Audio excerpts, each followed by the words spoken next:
শুভ সকাল।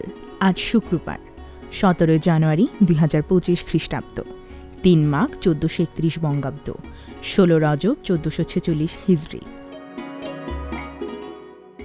আজ কিংবদন্তি মুষ্টিযোদ্ধা মোহাম্মদ আলীর জন্মদিন। 1942 সালের আজকের এই দিনে মার্কিন যুক্তরাষ্ট্রের কেন্টাকির লুইসভিলে তার জন্ম। 3 বার হেভিওয়েট চ্যাম্পিয়ন শিরোপাজয়ী বক্সিং ইতিহাসের একমাত্র খেলোয়াড় মোহাম্মদ আলী। তিনি মোট 61টি লড়াইয়ের মধ্যে 37টি লড়াইয়ে প্রতিপক্ষকে নকআউট করে জিতেছেন, হেরেছেন মাত্র 5 বার। চলুন জেনে নেই মোহাম্মদ আলীর কয়েকটি উক্তি। ইচ্ছাশক্তি অবশ্যই দক্ষতার চেয়ে শক্তিশালী। যখন আপনার মাথায় ভালো কোনো উত্তর আসবে না, তখন নীরব থাকাই ভালো। মৃত্যুর চেয়ে আমি বরং এই জীবনের শাস্তি ভোগ করতে চাই।